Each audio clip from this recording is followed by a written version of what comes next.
Hey everybody, welcome back to my channel. This is Abby with Abby Reviews, and it's another lazy Sunday, and we are here to review the next episode of Bridgerton. We're on season 1, episode 3. A lot happened in the last episode. Let's get into the foolishness. Okay, pause. So, we started off in some ice. Well, we started off. She dreaming about this nigga. She falling in love. She trying to fight it, but child, you ain't gonna let that go. They're becoming fast friends, and she trying to figure out who she gonna marry, even though she just wants to marry him, and he's still blah blah blah. Penelope is looking for a letter from Spain for Miss Thomas, love, because she knocked up, but Penelope's mama came in to talk about you got to re-enter society immediately, and we gonna dress you up and get a new wardrobe because you can get a husband and get the hell out of my house because you knocked up. And now we at the ball, and we gonna see what's up with Daphne and the Duke. Pause. So they go to the ball. The prince is gonna be there. The queen is. The Duke and Daphne is having a giggle about the prince going around meeting all the women, telling them that their gowns are exquisite. And then the queen introduces the prince to Daphne, and he immediately tells her gown is exquisite, and she starts giggling and snorting in his face. And they are offended, and then they walk off.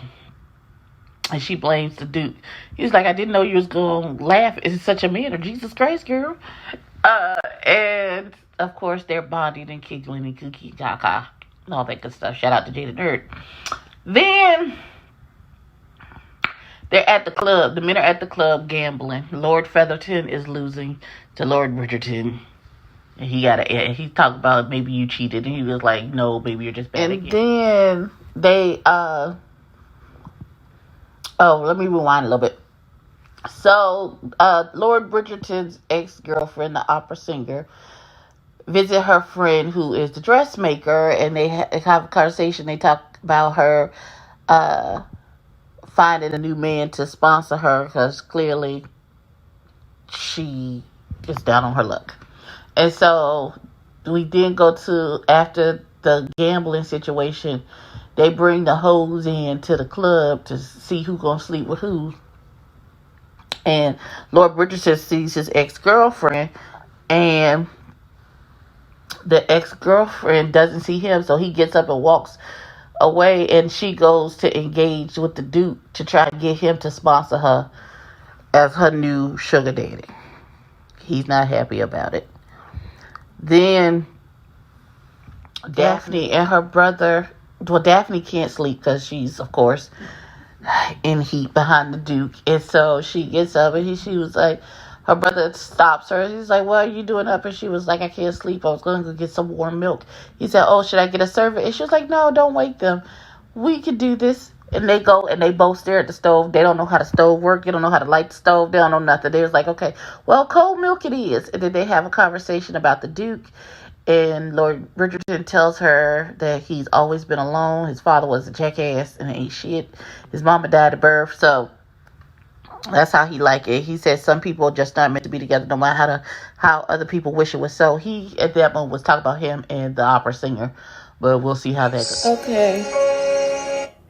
So, my man is teaching her how to masturbate out in the open. Why don't you just seduce her? Like, just be, because that's what this is. Sir?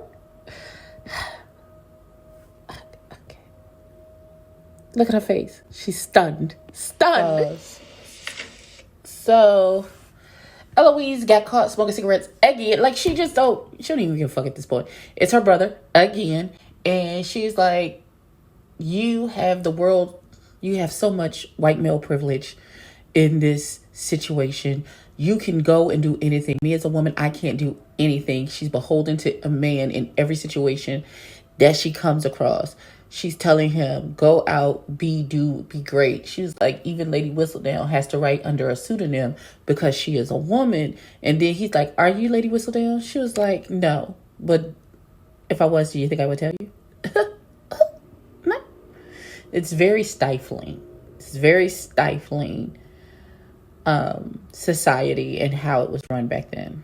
Okay, pause for we get to the hoe who sings. All right, so Daphne takes his advice and she masturbates, and all is well. All well that ends well with that. And so Lady Danbury is in the carriage with the Duke, and she was like, "What are you doing with this girl? Are you going to marry her or not? Because if you are, then that's fine. But if not, and she loses the prince because you playing games, then that's horrible." And so the next day she meets him at the water ice place, and he's like, just to let you know, this is over. Our ruse has worked. You got plenty of suitors. She's stunned. She's like, I thought we were friends. Why are you doing this? And he was like, you thought we were friends? Why would you ever think that? That's stupid. You're dumb. And it was all a lie. You could tell he was in his feelings. She broke her, left her cracked and bleeding on the floor right there. And he's in his fifis. And now he's running out of town because he doesn't want to be there anymore. Like, it's like a bad episode of The Bachelor. I just can't. Okay, shh. Let's get into the singing hoe and what she got going. Okay, and pause. So Anthony goes to see his ex-girlfriend, the singing hoe, and he's like, I'm here because she's like, you here because you're jealous? He's like, no, because I miss you and I want you back. And she was like, nothing has changed. You still have desire air. You're still the head of your family, and I'm still the woman that you're going to love in the dark but not in the light. So I was your fool once, but I'm not going to be your fool again. This is not what we're going to do. You made me promises and you did not keep them, so get gone. And then she walked off. He pitiful, she pitiful. They're going to end up back together. Moving on. I know you motherfucking lying to me.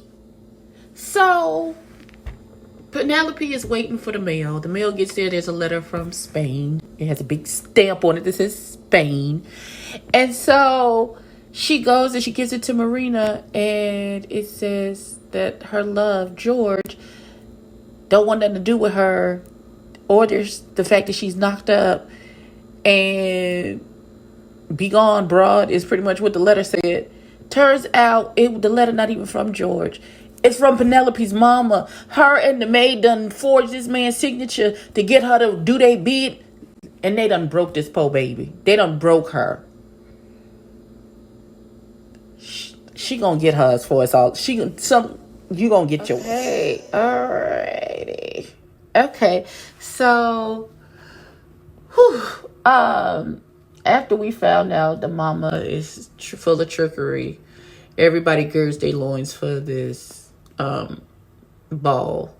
And so Daphne's like, okay, I guess the prince it is, since the Duke is being a dickhead. So she gets dressed up in all of her finest wares, and they do her hair all, and she put on all of her bad bitchery, her and Miss Thompson, and they return to the ball in full force. She, of course, captures the attention of the prince, and the Duke is angry and mad, and he storms out, but you have nobody to blame but yourself. But they're still going to end up together because that's the way love stories work. But